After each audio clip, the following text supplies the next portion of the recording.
To summarize from the beginning, not looking for comfort or materialistic happiness. For those who are not looking just materialistic comfort. For those who are looking something more, that is some kind of something that is beyond this materialistic world. For someone who feels inadequate or awkward feeling towards this materialistic life. First, it's important to finding a non-deceptive refuge object. Someone who will not deceive you, basically. And for us, I'm sure for different people, they will find their own answer. But for us, let's assume that we have found in Buddha, Dharma, and Sangha as the most reliable or the non-deceptive object of refuge. And knowing that the only way to actualize or achieve the liberation is by crushing this cherishing of the self, is through practice of the bodhicitta, in other words, cherishing the others. So we lay this very important foundation of refuge and bodhicitta. Absolutely important, something that we are not to forget. And then to cleanse oneself, to be prepared for the nectar of the Dharma, we have out of the vast skillful means of the Vajrayana, we have the practice of the sadhana of Vajrasattva. Through the Vajrasattva we cleanse ourselves. We accumulate merit by making mandala offerings and with a realization that without the merit, nothing can be done, especially study and the practice of the Dharma. Especially the blessing of the Dzogpa Chenpo must come from the blessing of the Guru and one's own merit. 特别的一点呢，就是如果你想得到大圆满的加持的话，大圆满的加持一定要来自上师的加持和你自己的功德。As part of the mandala offering, and as part of the not mandala offering, as part of the accumulation of the merit, and also dismantling of the 4 maras, and together with this, we to fulfill, to pay back all the karmic debt, we have the kusali practice. 4 maras are basically like it's like the frame.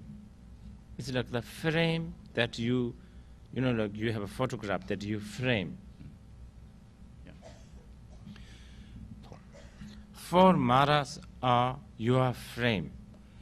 This is the 4 maras is what makes you, basically.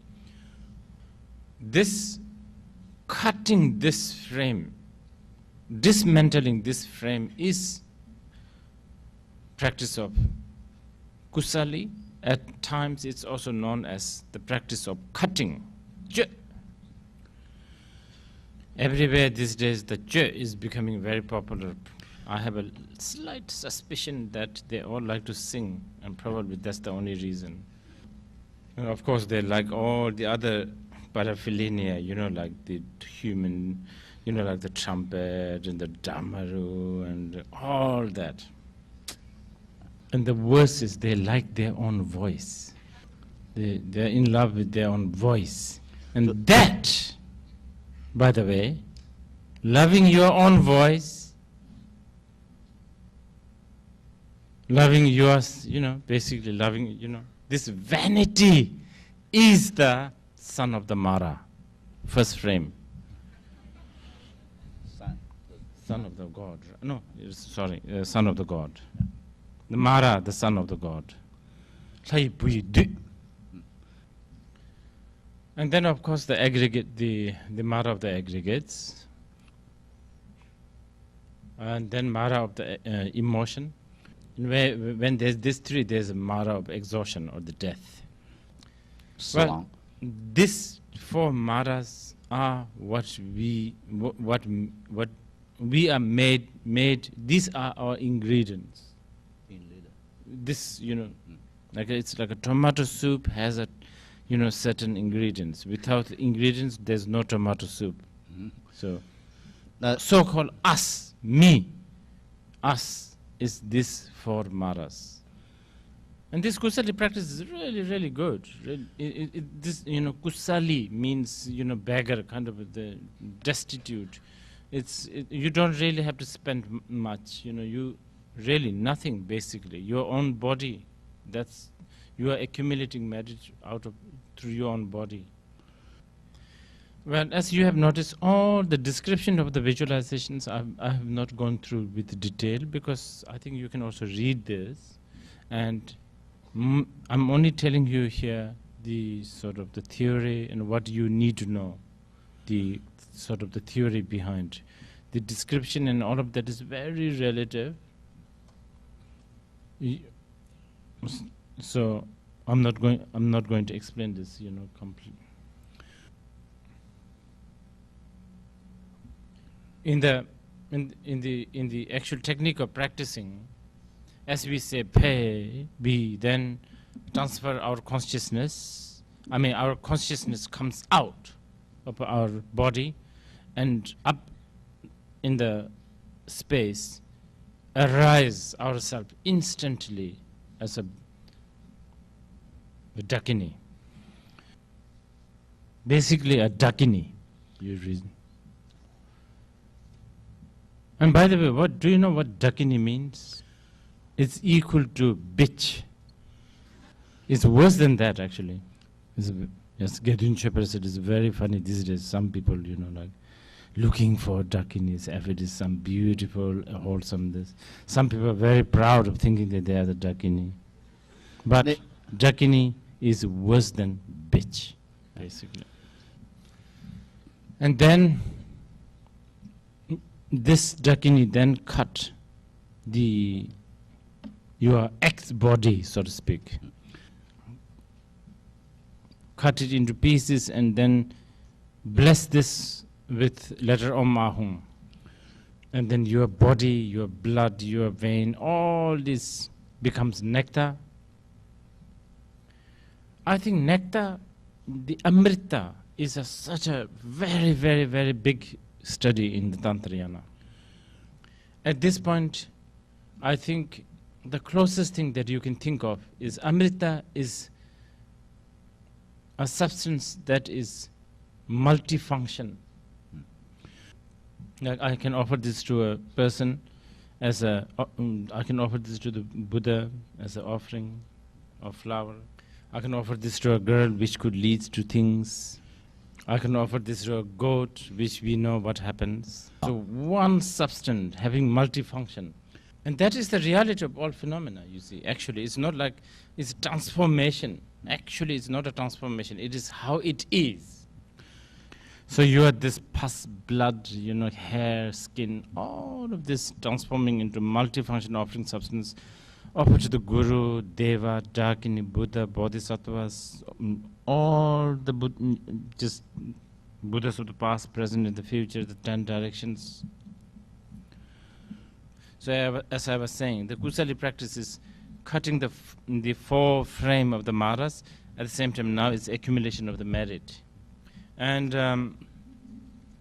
accumulation of the merit not only with the Buddhas and Bodhisattvas, sublime field of merit, but also make offering of this nectar to all the sentient beings and fulfill their wishes. May they have bodhicitta, so on and so forth. Then, specially offer to all those whom we have karmic debt with. And karmic debt we have a lot. Every second, every moment when we do something, we may be into a deeper debt. And the debt actually is the cause of making ourselves vulnerable, easy target. Towards the end of the offering, all the, object of the offering, the substance of the offering, sentient beings, demons, blood drinkers, all of them dissolve into you, and you also dissolve. The same thing, and then dedicate the merit. Dissolve into yourself. Or yeah, whatever. Different lamas would say different things. And now the Guru Yoga. Yesterday or day before I said something like master is so crucial for any spiritual seeking. I think that is true with everything, right? Even to ride a bicycle, it helps to have someone to teach you. You can read books and all of that, but everybody has different weakness. Everybody has different strength. Nobody has patience. Nobody has that much time. So, a good coach, good guide, can really lead through all of that, save lots of time. So I really want to clear this. We say master is important. No matter what we do, even for riding a bicycle, someone to teach you will be important. Of course, in the Dharma studies, that's very important. Same thing here. But I really want you to know this. This is very important. In the Tantrayana, the reason for having the master is not just that. Actually, that's the least important. It is, but there's something much more than that. This is difficult to understand. And if you are really want to practice the Tantra, you must understand this. You don't want to become like me, who will regret after 50 years that that you have wasted so much time.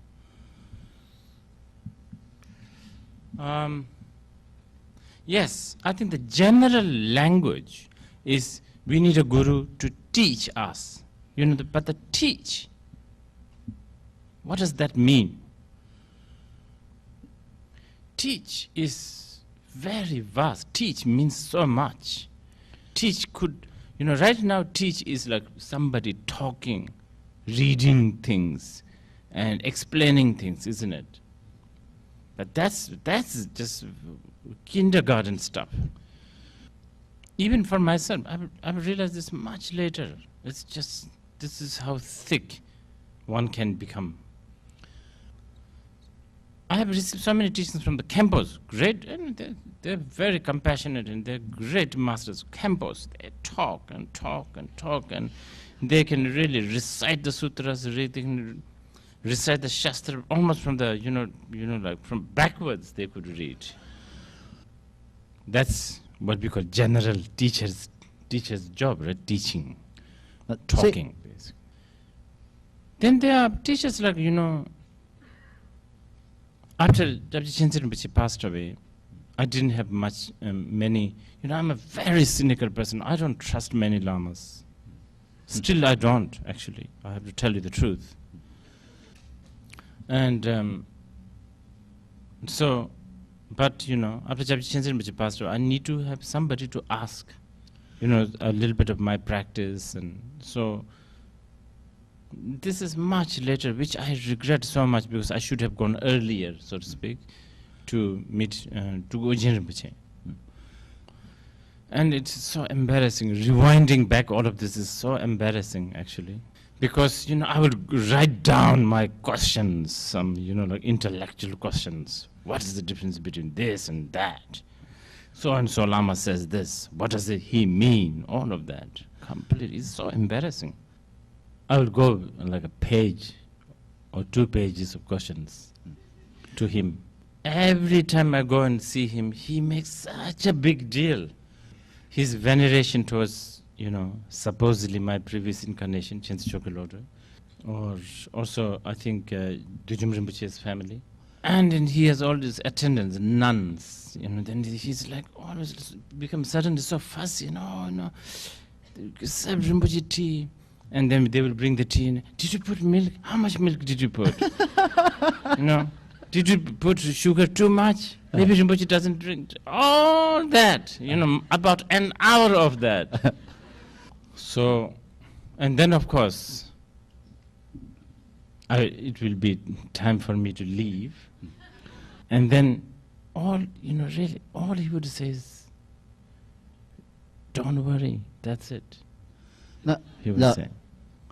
And just that word, don't worry, can really settle me 6, 7, 8 months. Those, numbers of questions are completely useless, completely useless. So I'm telling you this because I think we have the teacher is especially in the Tantrayana. Teacher is like a reflection of your face in the mirror. Okay, what do we want? We want to see the Buddha. And we have been told again and again, your mind is the Buddha. Everywhere it's written in calligraphies, in the books, everywhere your mind is the Buddha, again and again. It doesn't work, doesn't do anything. So you need to see that, you need to really see it, you need to really recognize it. So it's a bit like this. I'll give you one example.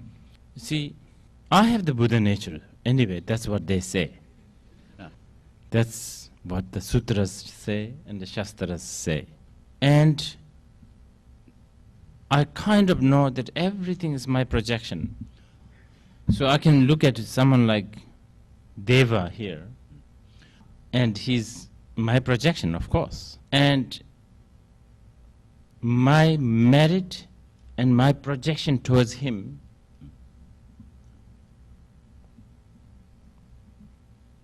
just see him as a completely spaced out person. That's it.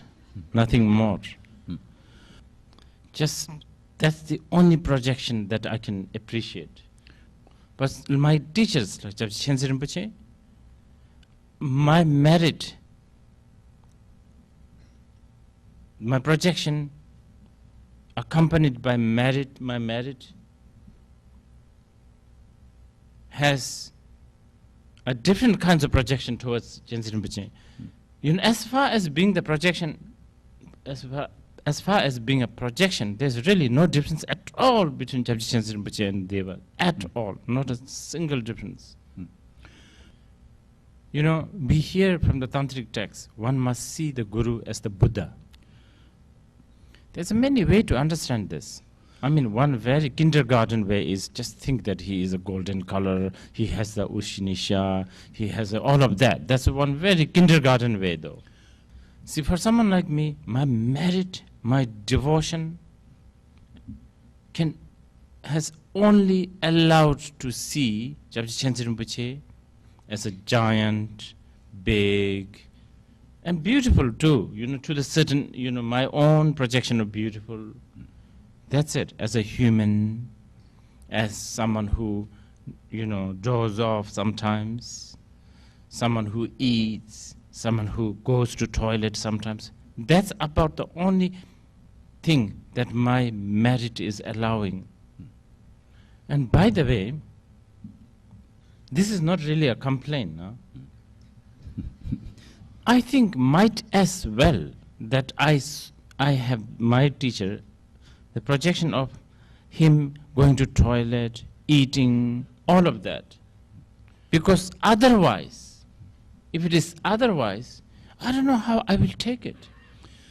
Because of my defilement, I like him to be a human being too. I like him to have one nose instead of two. And I like him to have all these human attributes too. Because that way I feel that it's communicatable. I can talk to him, he can talk to me.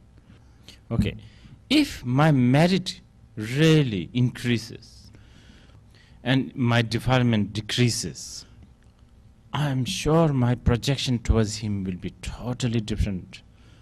This is why I like the praise to the, like gurus, like we say, he is the source of all the Buddhas. For instance, like one of my main idam practice is Aryatara, Atara, my Aryatara.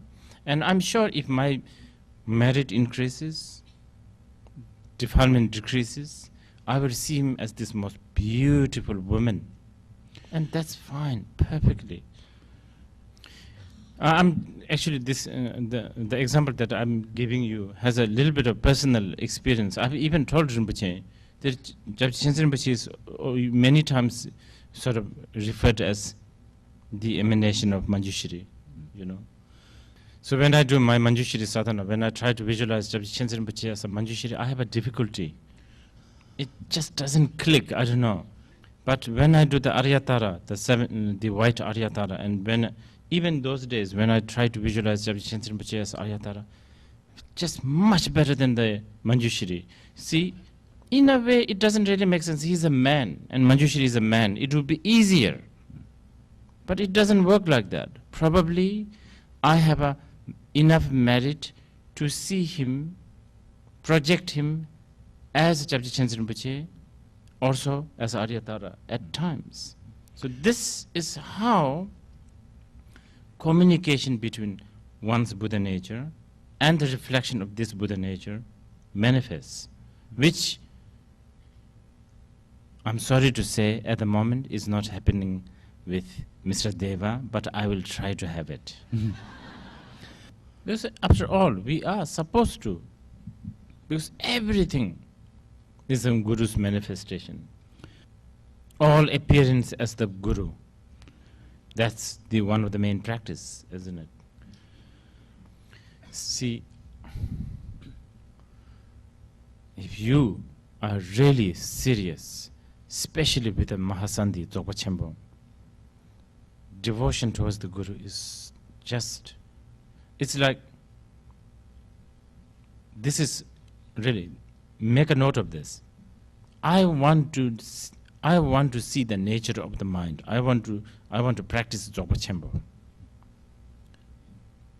That, okay, no, let me put it this way. Wait. Okay, yeah, that's it. Jigme Lingpa, actually, this is Jigme Lingpa said. Looking at the nature of the mind is synonymous to devotion towards the Guru. It means the same thing. It's two different words. And in many ways, devotion towards the Guru is much easier because it's much more tangible. Please never ever kid yourself thinking that you have received the Dzogchen instructions and you are always in the relaxing, you are always in the state of the nature of the mind. Please, even for your own face's sake, it's so embarrassing.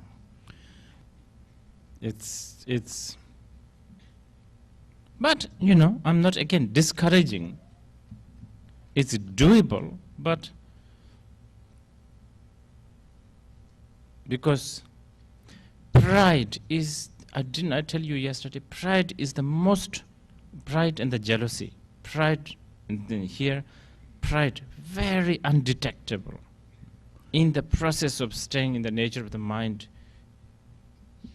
you end up collecting lots of pride. Now, all these small questions like, maybe it's big questions like, can one have many gurus, or all of that, these are endless questions. Jaya Khentse Rinpoche had 113 gurus. I think Milarepa had only one. So it depends with the different people. But do not, please, I beg you, do not collect gurus to boost your ego. Because you will become chepto, meaning you become just like a kalas, you know, like you become like those the leather that got sipped into water, which is so difficult to make it soft. And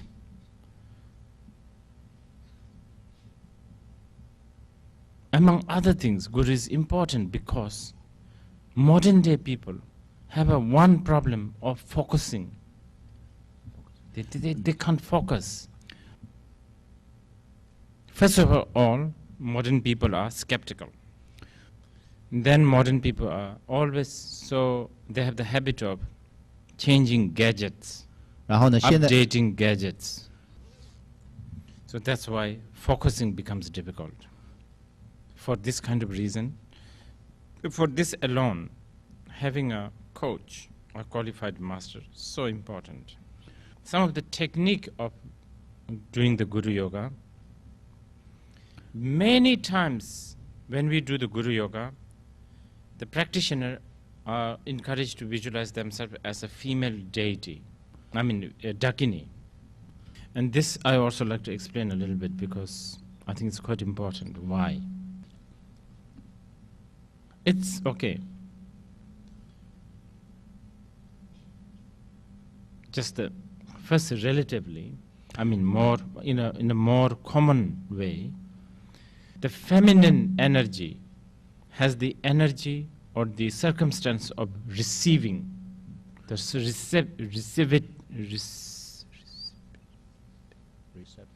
receptivity ability is much more with a feminine quality. And here you are to receive the blessing. Okay? But there's something much more important than that. You know, we talk about the wisdom and method. I mean, wisdom is like this water inside. I need to drink this. So the method is like the glass that holds the water so that it's easier, quicker, more comfortable to drink. Although there is no such thing as hierarchy, but if you like to talk about hierarchy, you can say water is higher than the cup because, you know, water is what you are seeking. The cup is what is helping you to seek. And here, this is so important to know. Guru is the method. You are what needs to be found. You are your wisdom, or you, the wisdom is what needs to be found. So even though there is no such thing, again, the hierarchy here, again, this works so well with the Sutra's teaching when the Buddha said, you are your own boss. Nobody is your boss.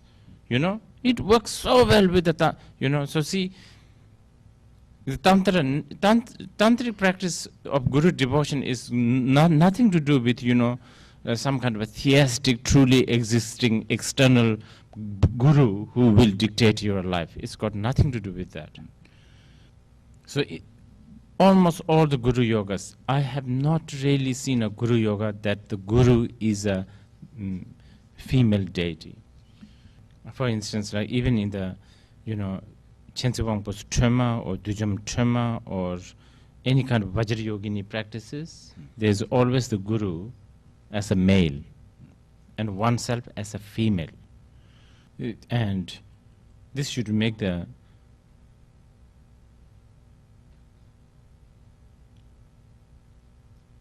Women's Liberation Organization happy, because wisdom, the feminine energy is what is to be seeking. You know, you are seeking that. And male is the method.